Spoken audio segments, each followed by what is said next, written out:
Je me rappelle quand on était petit, on allait au champ. Vraiment, c'était bien, c'était cool quoi. Il y avait des jolis manguiers, des orangers, etc. Maintenant, le problème était comment cueillir les mangues. Surtout nous qui n'aimions pas monter sur les manguiers. On était obligé d'utiliser les cailloux. On lançait les pieds, etc. Pour pouvoir cueillir les mangues. Maintenant, si les mangues ne sont pas bien mûres, ça devient un peu compliqué. Parce que lancer les cailloux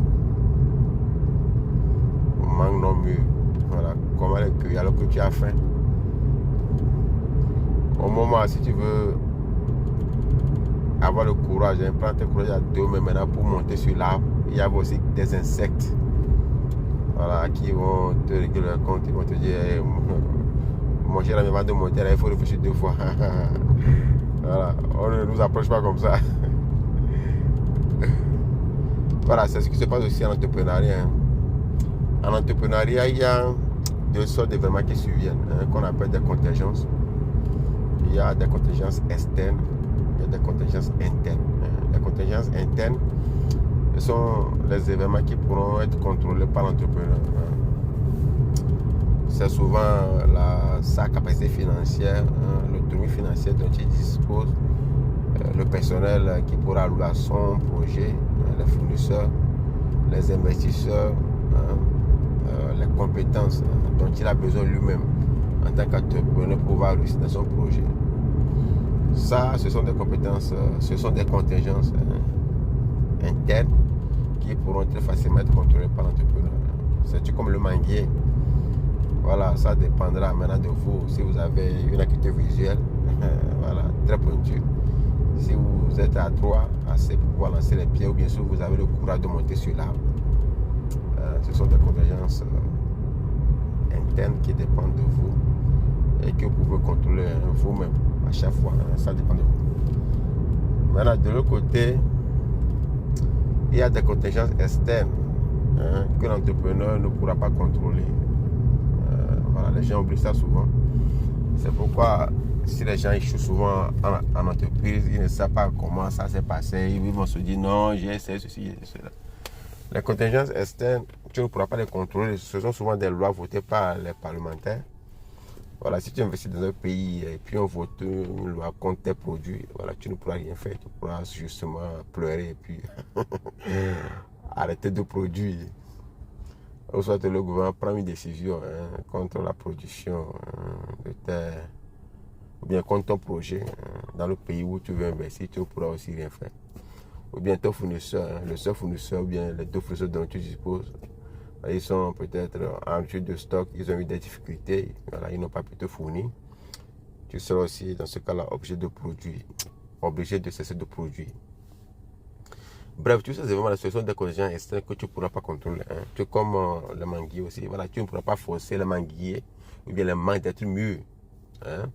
Voilà, si tu es peut-être un lanceur de cailloux comme moi, tu ne pourras pas dire merde, non, mais pourquoi les mangues ne sont pas mûres, etc. Voilà, tu seras là-bas, sous l'arbre, les gens vont monter sur, sur le manguier. Ils vont cueillir les mangues, rentrer chez eux. Tu n'auras que tes yeux pour pleurer. Aussi, tu ne pourras pas contrôler ceux qui viendront. Voilà, parce que c'est un champ. C'est un champ, mais ce n'est pas ton champ. Donc, voilà, tu ne pourras pas aussi contrôler ceux qui viendront cueillir les mangues. Voilà, parce que le champ appartient à vous tous. Le marché appartient à vous tous. Voilà, tu ne pourras pas empêcher les concurrents de rentrer sur le marché. Parce qu'il y en a qui commencent leur projet, ils vont se dire, merde, non, mais pourquoi celui-là il fait comme, attends, mais si lui-là les moyens, il va même te battre. Il va te battre à terre. Il va même te massacrer. Voilà. Si tu produis peut-être des habits et que tu n'as pas un bon packaging, mais tu produis peut-être les produits alimentaires et que tu n'as pas un bon packaging et que le gars, lui, il a les moyens, il a mis les mêmes produits que tu as mis avec un bon packaging, avec un bon design, il va te battre. Il ne va pas t'attendre, quoi. Ça, c'est clair. Donc, c'est un peu ça, c'est comme ça se passe. Ce qui est sûr, tu vas échouer. Hein. Même si tu sais bien monter sur l'arbre, tu vas échouer. Hein. Tu peux monter sur l'arbre et puis aussi tomber, hein, avoir des fractures de part et d'autre. Maintenant, ceux qui sont sous l'arbre ils vont te dire, ah, c'est ça, c'est pour ça que nous ne voulons pas monter. Voilà, donc il y a les risques partout. Ce que si tu vas échouer, hein, on ne pourra pas te penser à échouer. Si tu n'aimes pas le chèque, hein, évite l'entrepreneuriat. L'entrepreneuriat, c'est le chèque. Tu dois échouer, tu dois tomber avoir des fractures. Maintenant, même si tu as les fractures, dès que tu vas sortir de l'hôpital, tu remontes encore. Voilà, c'est ça l'entrepreneur. Donc les contingences là, dont je venais de parler, les contingences internes qui dépendent de l'entrepreneur, de sa vision, etc. Et des contingences externes que l'entrepreneur ne peut pas contrôler. Maintenant, si on dit qu'on ne pourra pas contrôler les contingences externes, voilà, ça ne veut pas dire qu'il ne faut pas réfléchir par rapport à ça. Parce que si tu veux investir dans un pays, hein, il faut vraiment voir si l'environnement socio-économique du pays, hein, permet la pérennité de ton projet. C'est important. Il faut voir si l'environnement socio-économique du pays dans lequel tu veux investir permet la pérennité de ton projet. Maintenant, si tu t'en vas investir dans un pays de guerre ou dans un pays où l'instabilité économique est créée, voilà. Souvent aussi, des fois, il y a aussi des opportunités dans ce genre de pays. Hein. Soit si tu veux leur vendre des missiles ou des chats, ça dépend de toi. Voilà, tu peux y aller et puis voilà, investir. Tu vas te faire beaucoup d'argent. Mais le cas échéant, hein, il faut en amont les contingences externes, hein, les contingences externes doivent être analysées, hein, ça doit être analysé. Hein. Tu vas devoir bien les analyser en amont. Hein. Tu vas devoir étudier l'environnement général de ton entreprise. C'est important. Voilà. Maintenant, il y en a qui étudient que l'environnement économique. Non, c'est pas bien. Tu dois vraiment étudier l'environnement général, hein, la communauté même dans laquelle tu veux investir, leur culture, etc.